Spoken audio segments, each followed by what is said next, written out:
without judgment is a very and being present with it in the moment and not making up a story of it is a rare skill. It's something that we've learned in coaching. I know you have too, Slade, and it's one that is a muscle that needs to be exercised all the time. I'm still kind of flabby. I'm still trying to work on that one. Me too. It's like I get in the gym, I feel good, and then I might miss a few days training. And then the other side of that is actually, again, being transparent and letting people think whatever they want to think, and knowing that doesn't have any effect on you at all. This is How Are You Really with Nick Kettles. We'll be right back after this message. You are tuned into Slade Suter Live on Authenticity Radio. Masterpiece is a fresh, new, bottom-up peace movement which aims to inspire everyone to use their talents for peace building and togetherness. It's a 2.0 movement where everybody can get actively involved through music, art, entrepreneurship, and social media. In Masterpiece, we are dedicated to put music above fighting, bread above bombs, dialogue above judgment, and creation above destruction. That's Masterpiece, and you also can join us today. To find out more about Masterpiece or how you can be actively involved in making peace happen, go to masterpeace.org, masterpeace.org. Visit us on the web, www.authenticityradio.com. You are listening to How Are You Really with Nick Kettles, and we return to the program. Your ability to be self-aware, in the moment and present, with the ability to sense someone's energy, to sense someone's intentions, will help you decide if you want to give from the heart answer or just to let them go on their day. I think making a distinction between, I think acknowledging first that actually this social code we have, how are you, Mm-hmm. In England we say, are you all right, are you all right? Even we'll just use the word all right as a short greeting, all right, meaning are you all right, yeah? Mm-hmm. And the response is, yeah, all right. Oh no, I'm broken. And it's a social code, Yeah. So recognizing that, questions like how are you all right, they're just a social code. That's part of it. But it's an edge for everyone, I think, to be a little bit more, to spend a little bit more time and actually check in and say, well, actually, how am I? Wow, that's a powerful question. If you asked me how I was at this moment, I would actually have to stop and check in. Well, how are you, Slade, in this moment? Oh, don't ask me that. I'm not ready.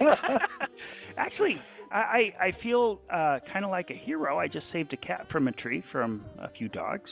I feel a little vulnerable because I'm kind of going into a soft spot in your life, and I feel very honored at the same time to go into your life in front of so many people. All of that kind of wraps up to how I am at this moment. You sharing that with me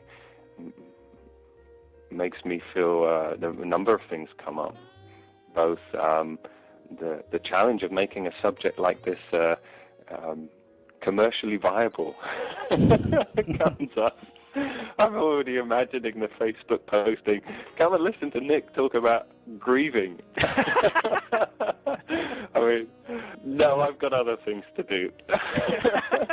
I think we'll market we will definitely market this as the question itself, because the question has validity of how are you really?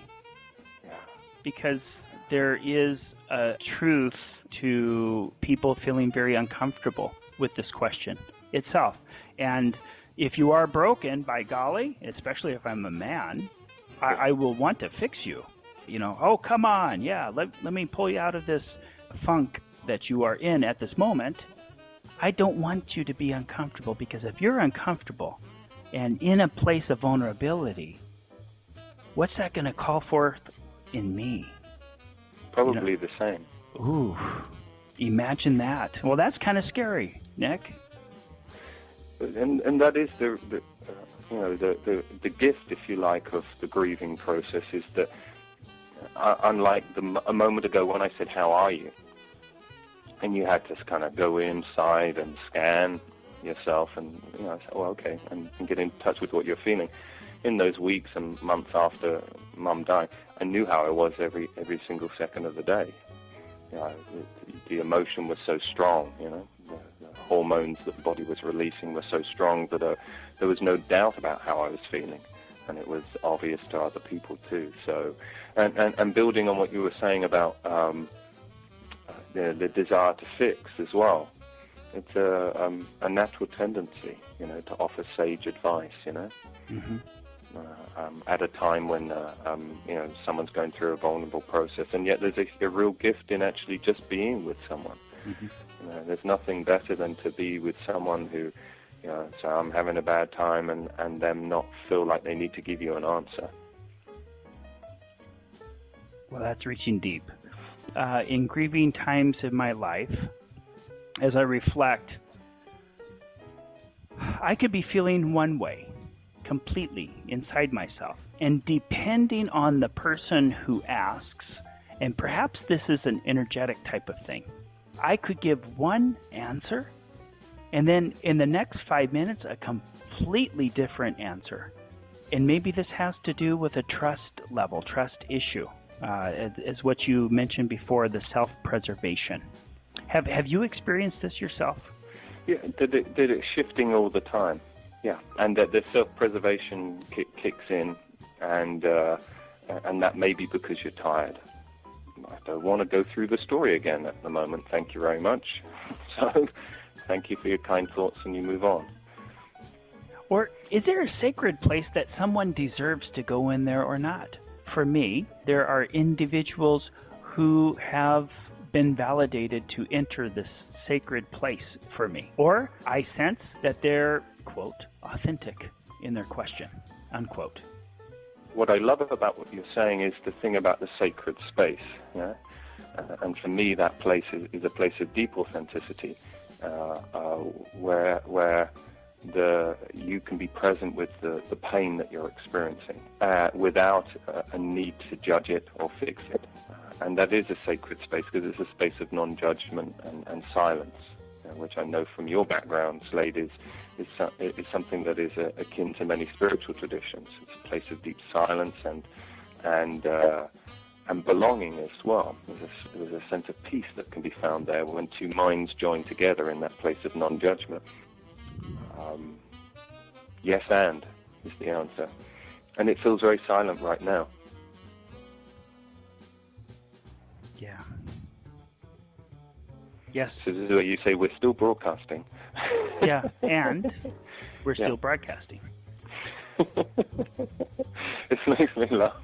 In England, at Armistice Sunday, it's November 11th, the 11/11, where they remember the Great War and the people who were lost in the two wars, and they had a minute's silence at 11 minutes past 11. When they would have that minute's silence, the radio would stop, go silent as well while you were in the car or something. But they were obliged in the middle of the minute silence to say we're still broadcasting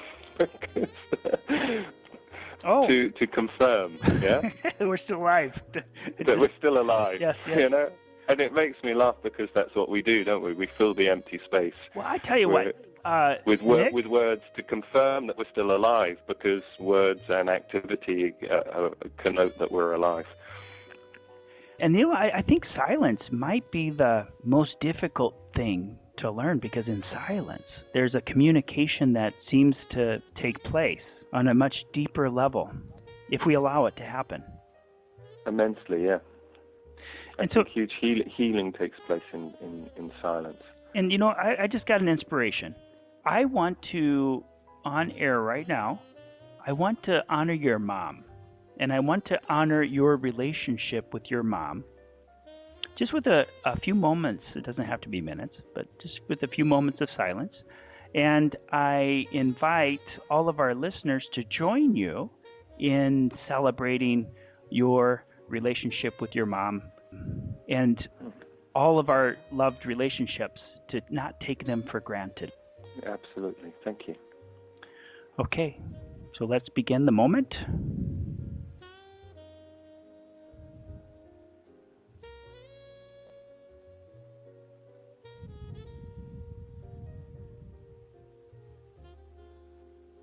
We're still broadcasting.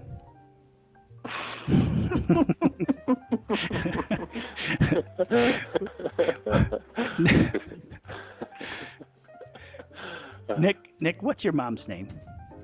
Yvonne. Vonnie. And I celebrate your relationship with Vonnie.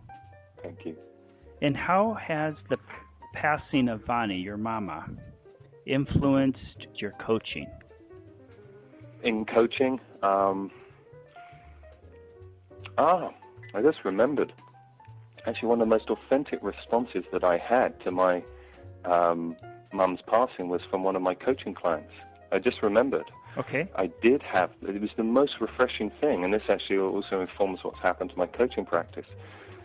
About a week after Mum died, I had to inform a month's worth of coaching clients that I was taking 3 weeks off, okay? Because I wanted to honor my process, and I didn't feel that I would be available for them. So I wrote to them all, and in fact, one of them who had a session booked in the third weeks, I just wrote to him candidly and said, I'm going through the grieving process, what on it? And he said, well, he came back, he said, actually, I've been coaching with this guy for about a year, so the relationship's quite strong. And he knows that I won't take offense. Anyway, he comes back and says, wow, I imagine that you're in a really powerful space. I'd love to be coached by you right now. Meaning that I was in such a powerful place of being authentic and on the edge and saying exactly what I felt in the moment. Yeah, alive. He comes back and says, I'd love to be coached by you right now because of where you're at and the process you're in. And I was just like, wow, I wish all my clients had been like that. Because all of them had come back with the same response, which was, I'm so sorry for your loss and blah, blah, blah. And they were kind thoughts, really. But this one guy who came back says, well, if you don't mind, actually, I'd like to keep the session because I think you'd be great at a time like this. And I want some of that. And I was like, yeah, let's do it. Oh, good for you. So I coached him, and I said at the beginning of the hour when I coached him, I said, I'm feeling a bit raw right now, but, I can self-manage that, so let's do it. And I recall it being an incredibly potent session for this guy because, I had a sense of really feeling free to say whatever I felt needed to be said in the moment. So that skill got taken up to a new level. It's a coaching skill anyway, to speak boldly and powerfully, as you know, but that got taken to a whole new level. So that's how coaching has changed. And I think also that whenever you go through any heartache in your own life, and you're able to deal with it authentically and you allow your own emotion to flow freely. It's like your heart gets a workout. And I think every time you go through a process and you begin to integrate it, you make more space in your own heart that can permit other people to do the same. I have this belief that you can only take people where you've been yourself, to a certain degree, as a therapist or in any kind of coaching type or counseling type relationship. That's why the onus in coaching, therapy, and counseling training is always to do your own work, because there's a sense of that if someone gets to a place that they, like an emotional place that you're uncomfortable with, you won't be able to take them there. Mm-hmm. Let's go take this road over here. Let's not. Yeah. Let's not go through there. More space in my heart, and therefore able to allow people my clients to experience more of their own vulnerability.